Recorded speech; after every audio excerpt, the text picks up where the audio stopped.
Glória a Deus, meus irmãos, vamos trazer aqui a palavra de Deus no livro do profeta Joel. Palavra e Jeová é Deus, o Senhor é Deus, bendito é o nome do Senhor. O significado do nome Joel, o Senhor é Deus. O livro tem apenas 3 capítulos e temos aqui 73 versículos.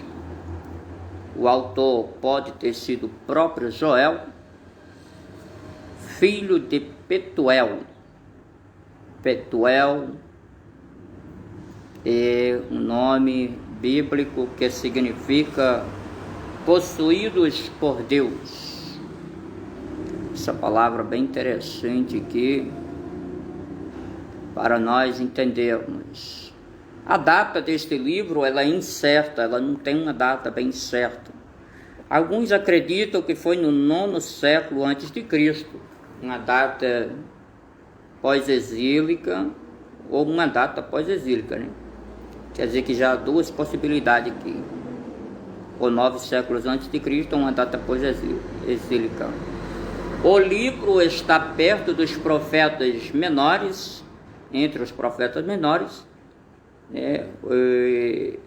Aqui poderia ser um momento em que teve uma praga de gafanhotos, né, que representa o dia do Senhor como sendo o juízo final. Isso aqui fala do seu principal tema, o dia do Senhor.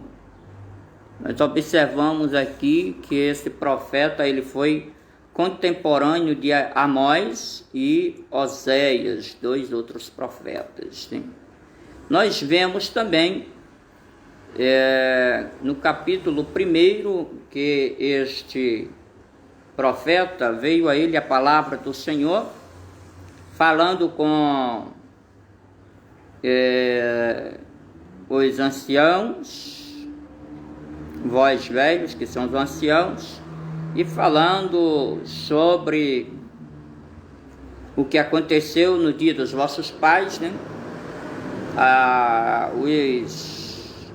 Os acontecimentos, as histórias eram passadas de geração em geração, verbalmente, né? Talvez esse tempo aqui da profecia pode ter sido no tempo de Atalia, né? Regente por usurpação, matou todos os filhos do rei, mas escapou um chamado Joás, né?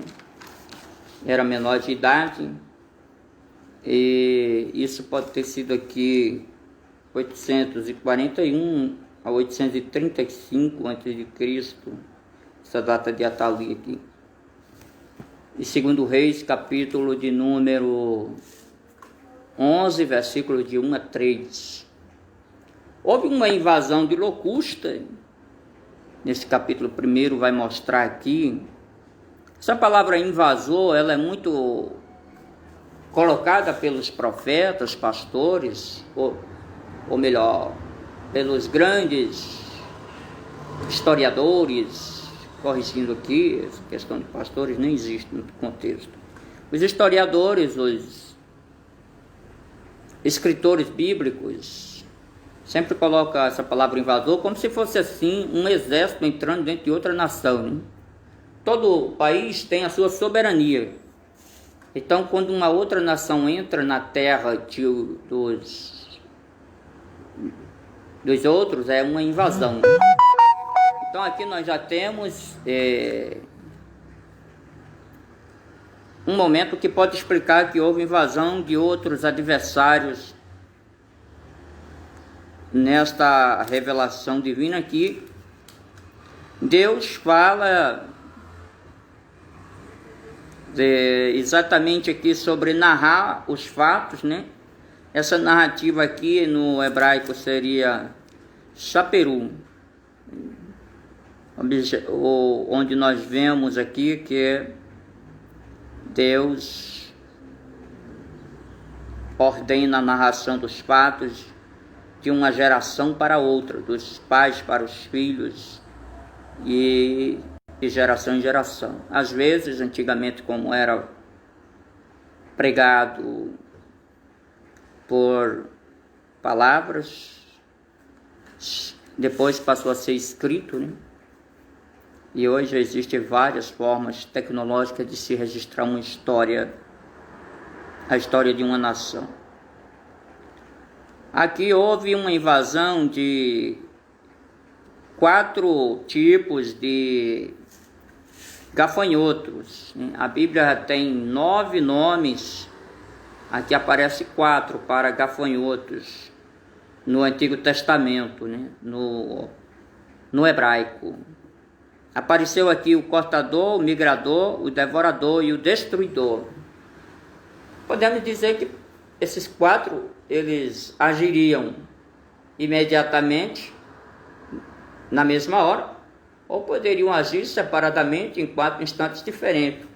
O fato é que, ou eles poderiam agir também em setores diferentes da vida do povo de Deus daquela época. Nós observamos que foi 4 tipos de predadores que vieram, 4 exércitos invasores de Deus aqui mandado para destruir aquele povo, né? Geralmente a apostasia fazia parte aqui o juízo de Deus contra todos os pecados do povo, desde os maiores até os menores. Aqui eles falam o ébrio chore, porque faltou o vinho para beber. Acabou o vinho, acabou a alegria, acabou a bebedeira.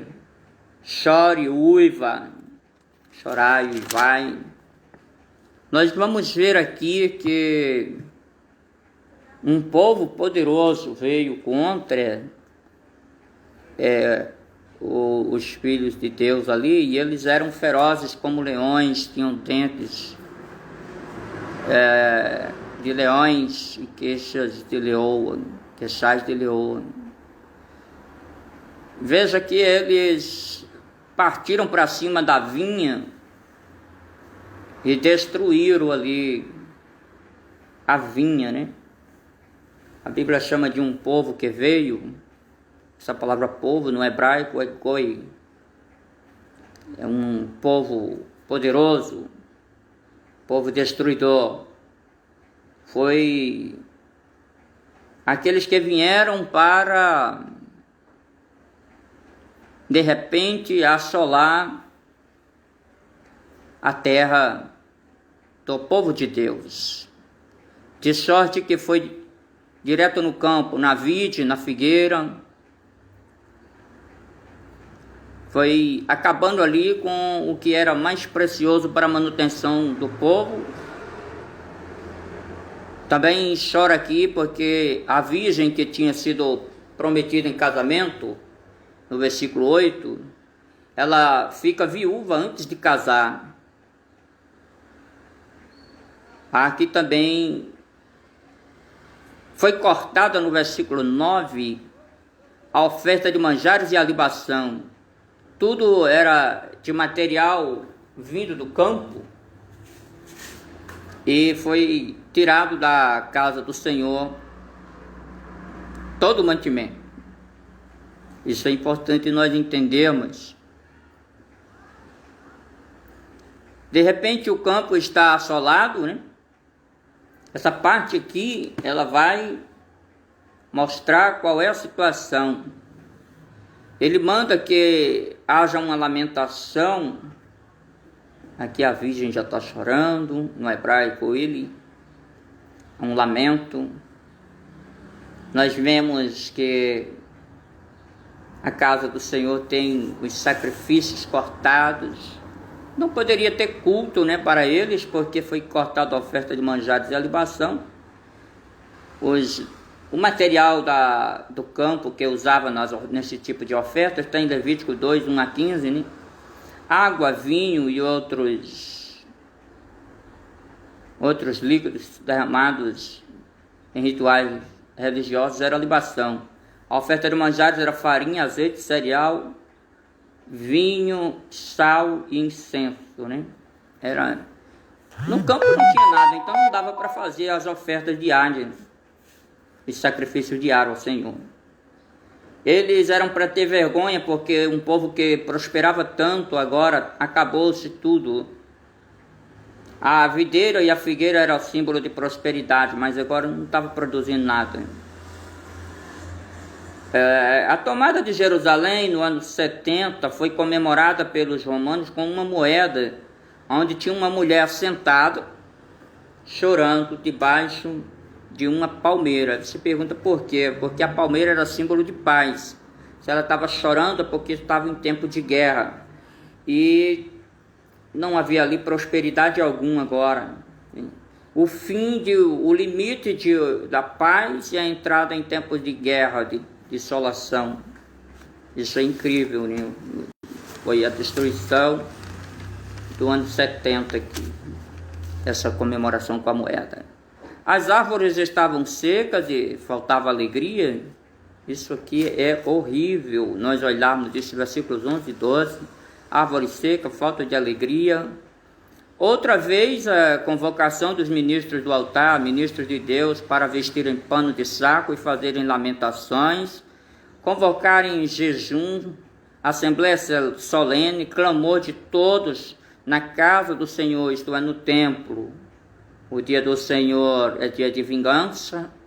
O Todo-Poderoso, que é o Shaddai, ele veio para vingar, assim, por causa de todo o pecado daquela nação, do povo de Deus. Estamos falando de gente que foi escolhido por Deus, né?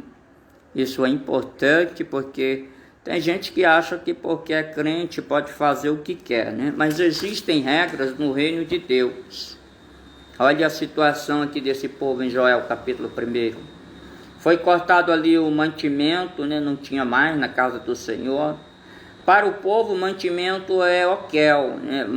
É comida. Mas para o templo, o sustento, ele é tido lá em Malaquias 3:10, no hebraico, terep, que quer dizer ali, manutenção da obra do Senhor, né? Nós sabemos o que significa ter manutenção, porque nós precisamos muito. Nós pagamos aluguel, temos que comprar um objeto e outro para a obra do Senhor. Vivemos pela fé, operando assim a nossa fé, esperando Deus usar pessoas que queiram abençoar a obra do Senhor. No versículo 17 desse capítulo 1, a semente mirrou, os celeiros foram assolados, os armazéns foram derribados, o cereal se perdeu, o gado geme, inquietos, não tem pasto, ovelhas estão perecendo, e o Senhor consumiu como um fogo em chamas todas as árvores do campo, e os animais bramam e suspiram, suspirantes. Os rios estão secos, né? O fogo representa a seca aqui, e devora o pasto, né? O fogo que devora o pasto. Meu irmão, este primeiro capítulo do profeta Joel é uma pancada para ensinar aqui crente a ser crente de verdade. Joel, que a gente só pensa só lá no batismo, lá no derramamento, dá uma lida direito no capítulo 1 para você aprender a ser crente, meu irmão. É crente que anda no caminho do Senhor, porque Deus, ele como um fogo consumidor, ele destrói toda a iniquidade, tudo que é pecado. Eu oro de dia e de noite, tenho jejuado, eu já perdi conta dos dias que estou em consagração aí, para poder assim ter comunhão com Deus e ver Deus operar literalmente, né? Aqui está mostrado que Deus tem produzido um julgamento, uma justiça, o dia do Senhor como juízo final sobre o seu próprio povo, né? Então, eu e você devemos andar numa comunhão plena para evitar, assim, a destruição de tudo, porque Deus não tem dois pesos, não tem duas balanças. Deus é justo, é uma das bases do seu trono, é justiça. Que Deus abençoe a todos em nome de Jesus Cristo. Amém.